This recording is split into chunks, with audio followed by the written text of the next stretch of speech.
Entretien avec le maire de la Ravoire, Alexandre Gennaro. Bonjour. Bonjour Laurent. Merci de nous recevoir dans votre bureau. Alors Alexandre, maire depuis juillet 2020, premier mandat, comment ça se passe? Ça se passe très bien. Mandat compliqué, 3 ans difficiles, crise Covid. Total. Voilà, on a tout eu. Les émeutes, tout. Alors, vous n'avez plus peur de rien maintenant? Non, on est prêt. De toute façon, on est déterminé quand on est maire. Toujours. On accepte les bonnes choses comme les moins bonnes, j'imagine. Alors, c'est l'occasion de parler un petit peu à mi-mandat de votre prébilan, si je puis dire. Comment vous résumez la vie de la Ravoire, finalement, en quelques mots, et de vos citoyens? La Ravoire, c'est une commune justement qui est assez diversifiée avec des zones et des quartiers assez urbains, des quartiers pavillonnaires, et puis on a les hauts de la Ravoire avec les quartiers de la Villette où on est plus sur des hameaux. Donc on a une vision globale de ce qu'on peut trouver sur le territoire. Alors un gros chantier pour vous, c'est la modification du PLUI. Là, il y a de quoi faire, il y a des grandes ambitions. Comment ça se présente ? Eh ben, on a bien avancé. On a dès le début du mandat mis en place un gros groupe de travail pour pouvoir choisir les orientations et on a pu dès la première grosse modification du PLU à Grand-Chambéry faire passer nos demandes. Notre engagement, c'était de maîtriser l'urbanisation et aujourd'hui, dans les quartiers pavillonnaires, c'est plus possible d'acheter 1, 2, 3 maisons pour construire des gros collectifs. On a su changer les zonages pour pouvoir pacifier un petit peu tout ça. Il y a une vraie attractivité pour la Ravoire? Ah oui, aujourd'hui, il n'y a pas une maison qui se vend en moins d'une journée, ou un appartement en moins de 48 heures. C'est quand même la crise du logement un peu partout en France. On vit et on subit les mêmes choses ici? Oui, et puis il faut dire qu'à la Ravoire, on est tout de suite à côté de Chambéry, on est bien desservi par la voie rapide, on peut aller à Grenoble rapidement, et puis le cadre est quand même plus que sympathique. Pour qualifier le centre-ville et la ZAC Valmar qui entoure finalement la mairie, c'est un de vos objectifs aussi?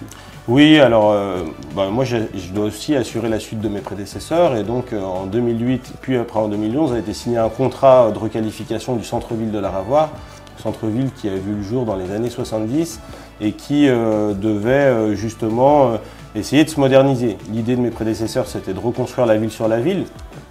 Patrick Minola à l'époque était précurseur, parce qu'aujourd'hui tout le monde veut reconstruire la ville sur la ville. C'est une vraie tendance. Voilà. Néanmoins, je pense que le calendrier et le potentiel à construire étaient quand même ambitieux. Et du coup, on a souhaité ralentir la cadence à la demande de nos administrés.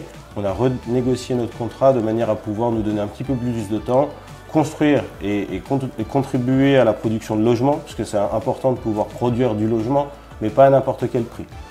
Alors un thème environnement, bien sûr, l'art de vivre le centre-ville. Alors on parle de végétalisation aujourd'hui, on parle de récupération d'eau. Comment ça se passe pour vous?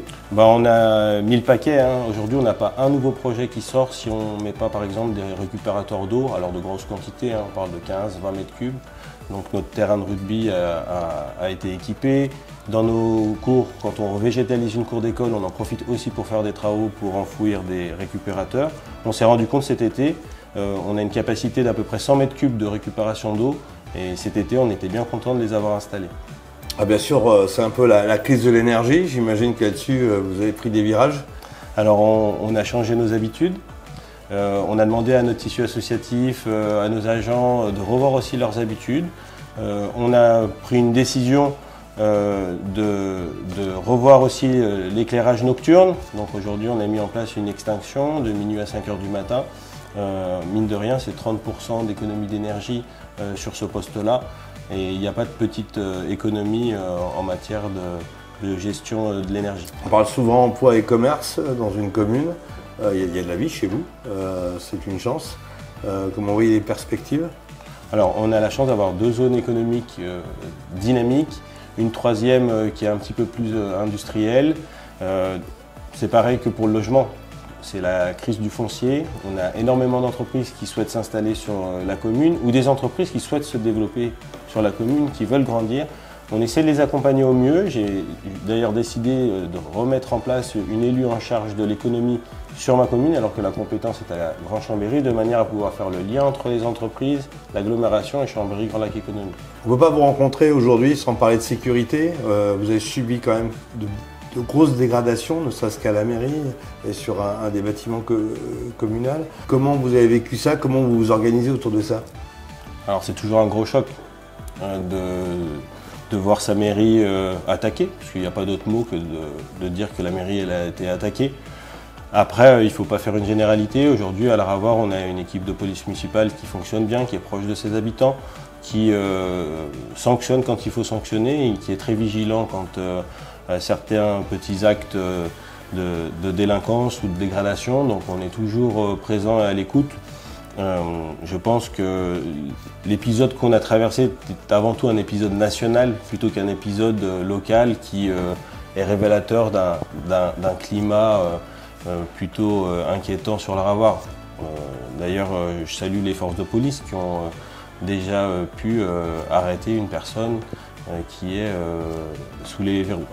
On revient sur la vie associative, parce que là aussi, il y a vraiment beaucoup d'activités sur cette commune de La Ravoire. Oui, c'est la richesse de cette commune.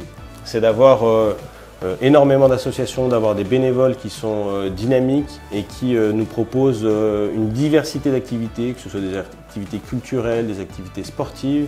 On a aussi de nouvelles associations qui souhaitent s'installer sur la commune et très prochainement, ils sont en travaux, on leur a dédié des locaux. On a l'Institut du 5 qui va s'installer à l'entrée de la commune dans des locaux communaux, des locaux symboliques.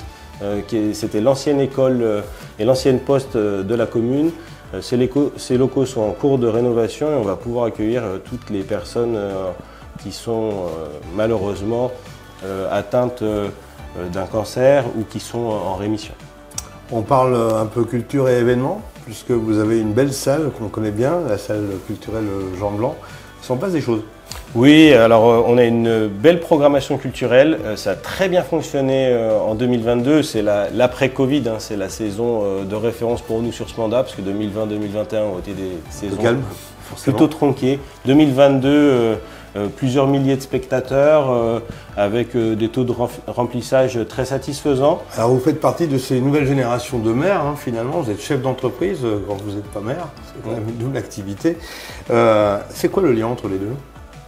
Le lien entre les deux, c'est de pouvoir rester connecté à la réalité, c'est de pouvoir entendre les problématiques des salariés, mais quand on écoute les problématiques de nos salariés, c'est aussi les problématiques de logement, les problématiques de mode de garde, les problématiques de transport, idem pour nos clients.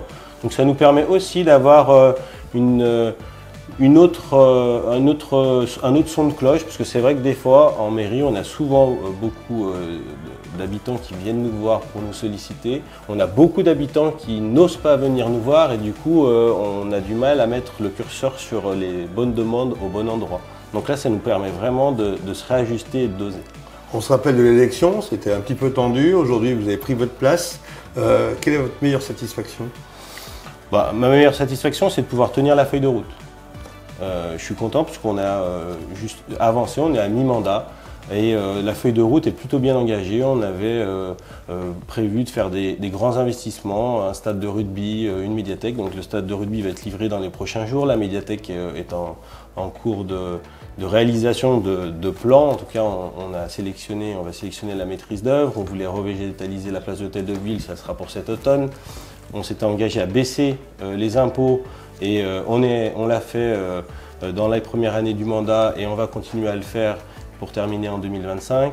Donc c'est plein de mesures et d'actions qu'on a passé du stade de programme à réalité. Et c'est ça la plus grande satisfaction, c'est de promettre des choses, dire des choses, les faire.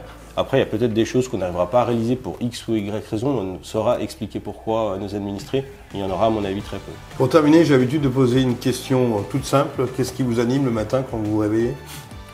C'est de pouvoir croiser mes administrés, échanger, regarder les projets qui avancent et puis regarder aussi ce qui ne va pas pour pouvoir corriger ce qui ne va pas. Merci Alexandre Généraux.